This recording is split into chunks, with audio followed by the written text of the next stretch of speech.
let's take a look at this block that we split in our mold design, and this isn't the finished mold, but it's a great place to show everybody how to machine and generate cutter paths and how all that works. This is going to probably be a long section, but let's just take a section view through some of this stuff, and you can see that this cavity up here comes down and it shuts off right here. They call this a shut off.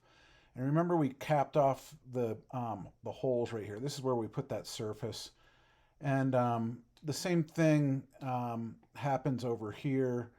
And, so we then have our parting line that comes out, and we want all this stuff to be high precision. So this dimension has to touch with that dimension, or you get plastic flowing through there. So what we're going to do is we're going to go ahead and turn off the section view. We're going to hide this top body, and let's just call this the core. We don't have any ejector pins in here or any cooling lines or anything like that. So let's just practice with this on how to generate a cutter path. So what Fusion requires is that we go into Cam up here, or excuse me, Manufacture, and you click on Manufacture, and it takes you out of the design phase. So sometimes you have to go back into design phase, and you go back and forth. And what we want to do is first thing we do is we kind of start on this side of the menu, and we work our way to the right. We start working our way all the way over here to the end, and then we generate code that goes to the CNC to cut all this stuff. So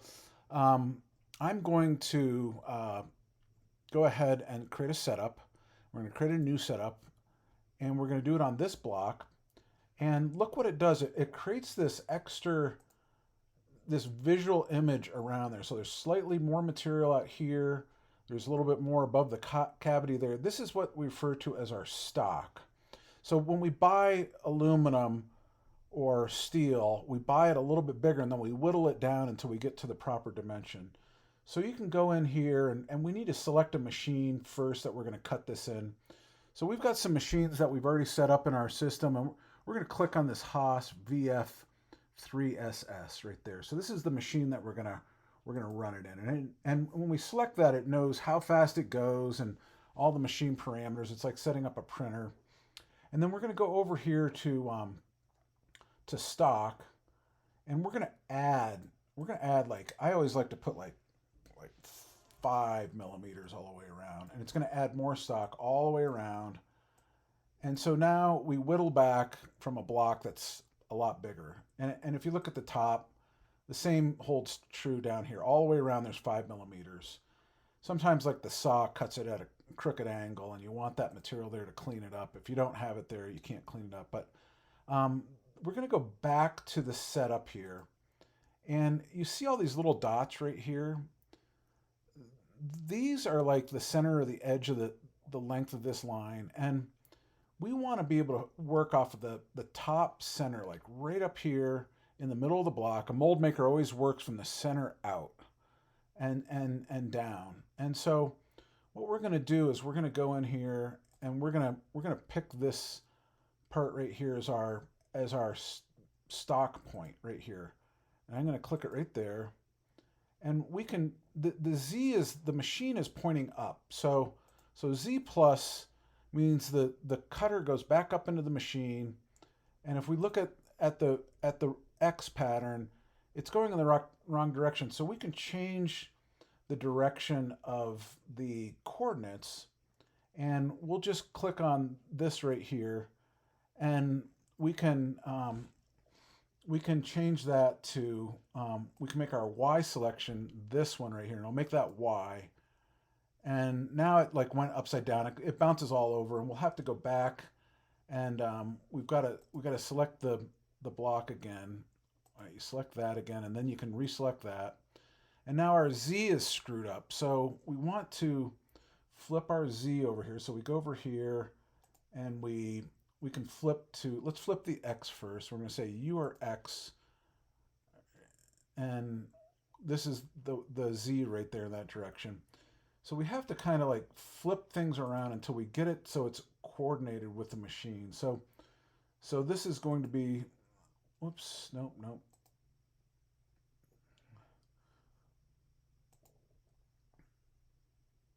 oh, I'm sorry, you pick an edge. Now that's the X direction. And then I go back and I can um, click back on on the on the no on the stock here. Where am I? Um, and we're gonna that's how we do it. We slick on the Y here, and now Y. Excuse me. Y is that's incorrect. Y is going back. And then what we want to do is we want to reselect the orientation. And so we click back on this, and then it opens back up all those dots, and then we click there, we move it up to there, and now we have to flip the Z. So Z is pointing up, X is always right and left. So if you look at the top view, like X is always right to left, Y is going up and down, so we have to flip those around. So I'm just kind of playing this game until we can get it. So we want to go to our Z, and we've got the Z pointing up right, and then we have to click one more time and then click up here, and now we need to change the X around, so it's kind of a crazy game. So Y is going to be this edge right here. There we go. Oops. Yeah, Y. Okay, well let's just leave it at this. So now we know where the top of the block is, and this is referred to in programming as G54. It's the first operation. I don't know why they call it G54.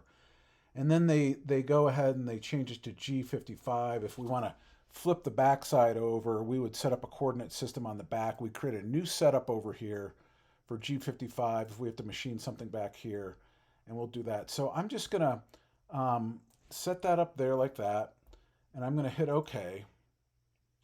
And now we've got our setup over here. So there's a brand new setup, and we can then start adding cutting features here. So one of the things that you want to do is you want to rough out all this material at the beginning. And so remember, we've got this extra stock that's slightly bigger than the cavity, and we've got to get rid of all this light material. And so there's some routines that will get that out of there, and we can go into adaptive clearing in the 3D move. We're going to select the tool. We're going to go to our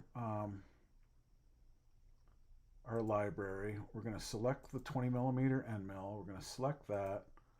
We're going to select the geometry, which is there. And then we're going to, we want to leave material. So we go to passes and we leave a 0.5 millimeter, and then we say go. And so it should work within these boundaries.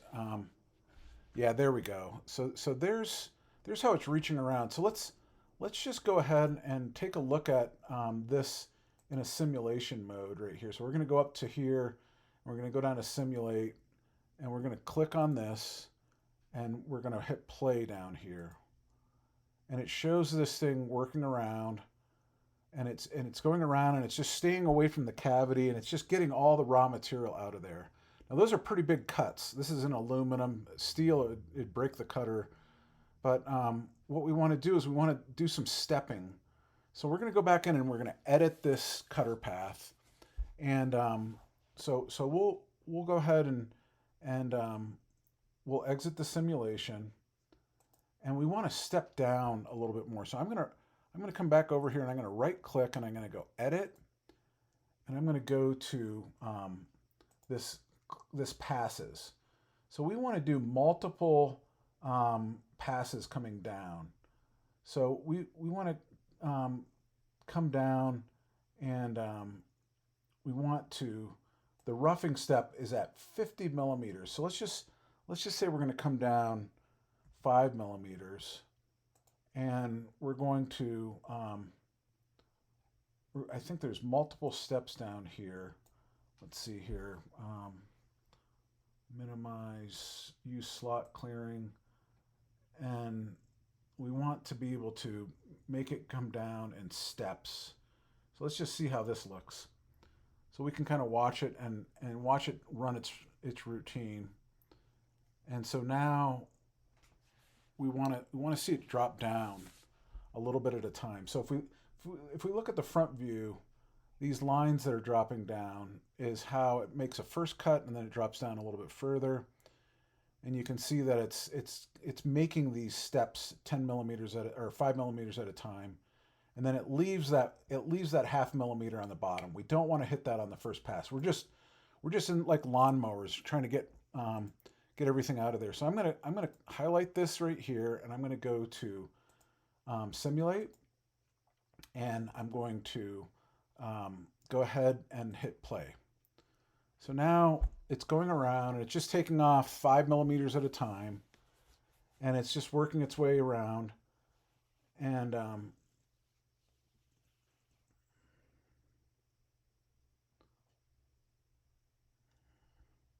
I see something down here where the material has been set at ceramics.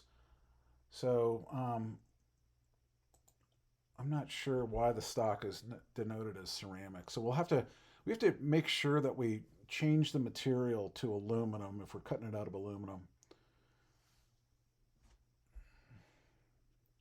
So we can get rid of the tool path, and you can just see um,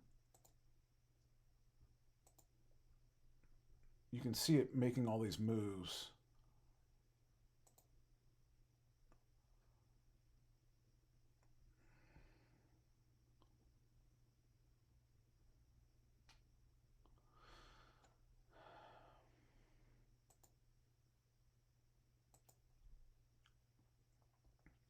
So this gets all the material out of the way. And now it's going down even further. I guess we can put those, show the links back on there. Whoops, not those. Show cutter paths. No, this right here.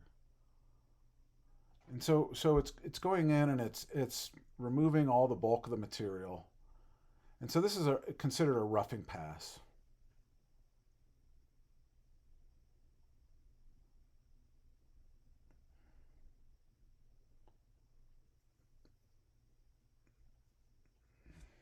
And you can speed it up down here. We can just pull this forward and it'll get done quickly. Then you can kind of turn off the the lines that were showing you the path of the cutters, and that's the stock that it left. It just like got all that out of there. So now we need to come in with a smaller tool and do it again.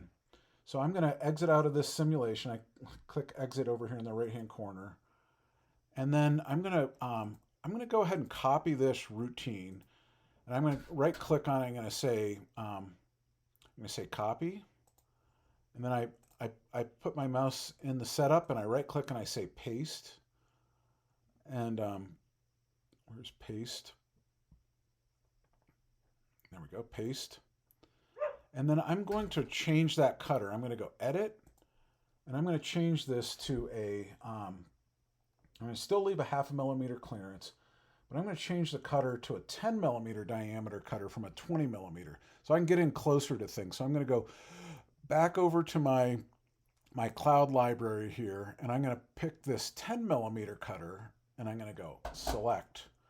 And now I'm going to hit OK, and it's going to regenerate that new cutter path.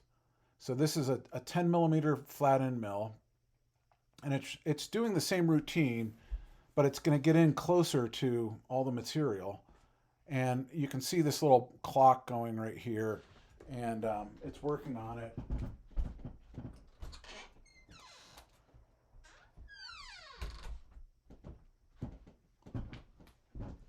Okay, so now you can see it's getting in there a little bit closer, and if we let that run, then we can simulate that and see it get a lot closer. And this is a good way to get material out of there quickly. And so now it looks like we're almost there, and we can soon as this little clock turns into a checkbox, then that means we can go ahead and run the simulation.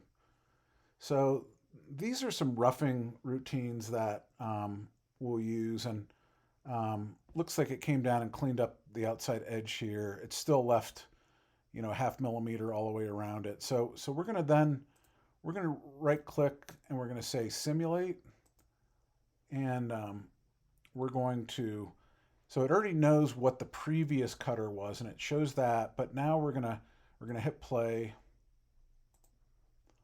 And here it is, it's coming in a little bit closer. It's getting some of that material out. It's gonna clean up the outside. And that's what we did there. So that's that there. Now it's time to get in even closer.